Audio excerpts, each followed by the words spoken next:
Hi friends, ఈరోజైతే గోంగూర chicken curry అయితే prepare చేసుకుందామండి. చికెన్లో గోంగూర వేసి చేస్తే చాలా టేస్టీగా ఉంటుందండి. దానికోసం అయితే ముందుగా పొయ్యి మీద ఒక ప్యాన్ పెట్టేసుకొని ఒక స్పూన్ అయితే ఆయిల్ వేసుకోండి. నేను ఇక్కడ హాఫ్ కేజీ చికెన్కి 3 కట్టలు అయితే గోంగూర తీసుకున్నాను, చిన్న కట్టలు. దాన్ని అయితే శుభ్రంగా ఆకుల్లా గిల్లేసుకొని శుభ్రంగా కడిగేసి పెట్టుకోండి. కడిగేసి పెట్టుకున్న గోంగూరని ఆయిల్లో వేసేసి కొద్దిగా ఫ్రై చేయాలండి.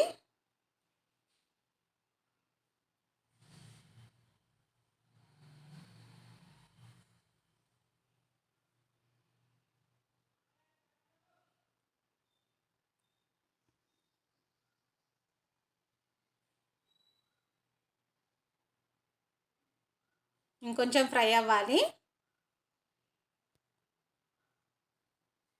చూడండి, ఈ విధంగా వస్తే సరిపోతుందండి. ఇప్పుడు దీన్ని తీసేసి పక్కన పెట్టేసి మిక్సీ అయితే పట్టుకోవాలండి. మెత్తగా పేస్ట్ లాగా పేస్ట్ పట్టేసుకుని అదైతే పక్కన పెట్టేయండి.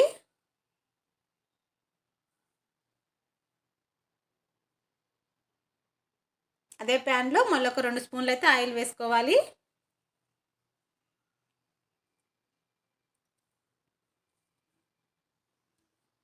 ఇప్పుడు దీంట్లోనే 2 లవంగాలు, 2 దాల్చిన చెక్క, 1 అనాస పువ్వు,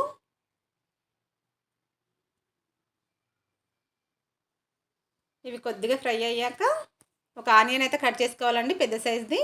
అదైతే ఇందులో వేసేసుకోండి.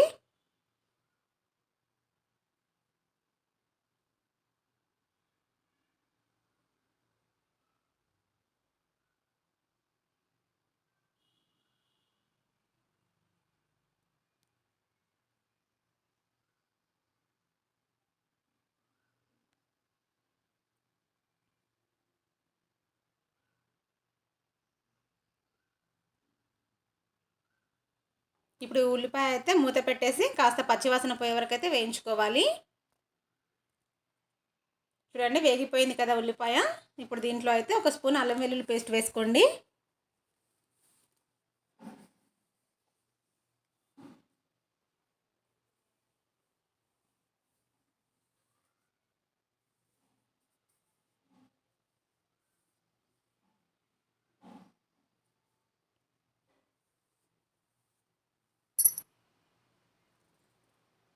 అలాగే ఒక టమాటా కట్ చేసుకొని వేసుకోవాలండి.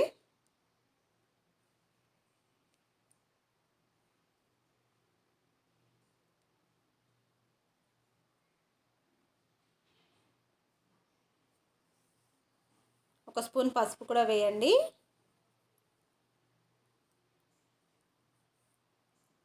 ఇది మొత్తం కలిసేలాగైతే అంతా కలుపుకోవాలి.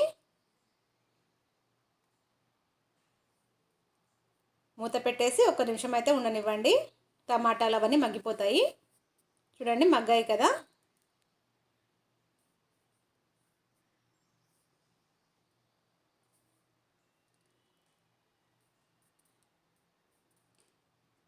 ఇప్పుడు దీంట్లో శుభ్రంగా కడిగి పెట్టుకున్న చికెన్ వేసుకోవాలండి. Half KG chicken. మీరు ఒకవేళ కేజీ తీసుకుంటే గోంగూర క్వాంటిటీ కూడా పెంచుకోవాలండి కొద్దిగా. 6 కట్టలు తీసుకోండి. ఇది మొత్తం చికెన్ అంతా బాగా కలిసేలాగా కలిపేసుకోండి.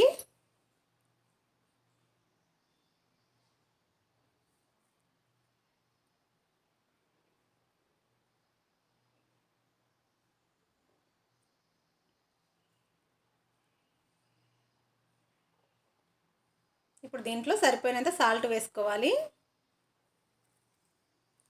అలాగే కరివేపాకు వేసుకోండి. కరివేపాకు పచ్చిది తీసుకోండి, మంచి ఫ్లేవర్ వస్తుంది ఇప్పుడు వేసుకుంటేనే కరివేపాకు.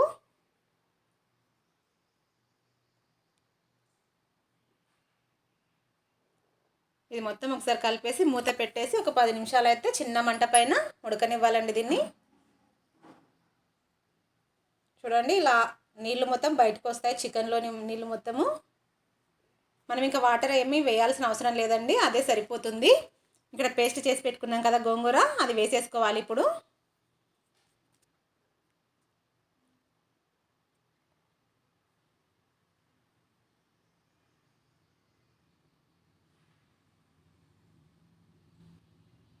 ఇలా గోంగూర పేస్ట్ మొత్తం చికెన్కి పట్టేలాగా మొత్తం కలిపేసుకోండి ఒకసారి. కలిపేసుకొని ఇప్పుడు దీంట్లో మసాలాలన్నీ వేసేసుకోవాలండి. కారము, ధనియాల పౌడరు అన్నీ. ఒక 2 స్పూన్స్ అయితే కారం వేస్తున్నాను. అలాగే ఒక స్పూన్ ధనియాల పౌడరు, ఒక స్పూన్ గరం మసాలా. ఇది మొత్తం కలుపుకోండి ఒకసారి.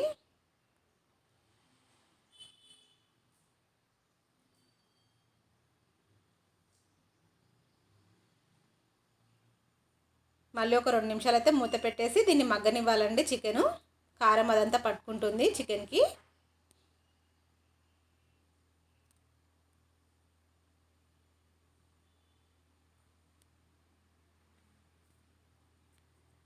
చూడండి, ఇలా ఆయిల్ పైకి వస్తే మనకు చికెన్ రెడీ అయిపోయినట్టే అండి.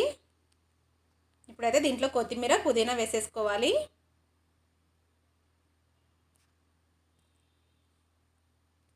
అంతే అండి, ఎంతో టేస్టీగా ఉండే గోంగూర చికెన్ కర్రీ అయితే రెడీ అండి. ఒకసారి ట్రై చేయండి, ఎప్పుడు ఇలాగే చేసుకొని తింటారు, అంత టేస్టీగా ఉంటుంది కర్రీ ఇది.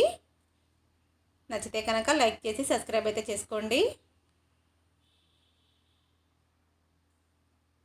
యమ్మీ యమ్మీ గోంగూర చికెన్ కర్రీ అయితే రెడీ.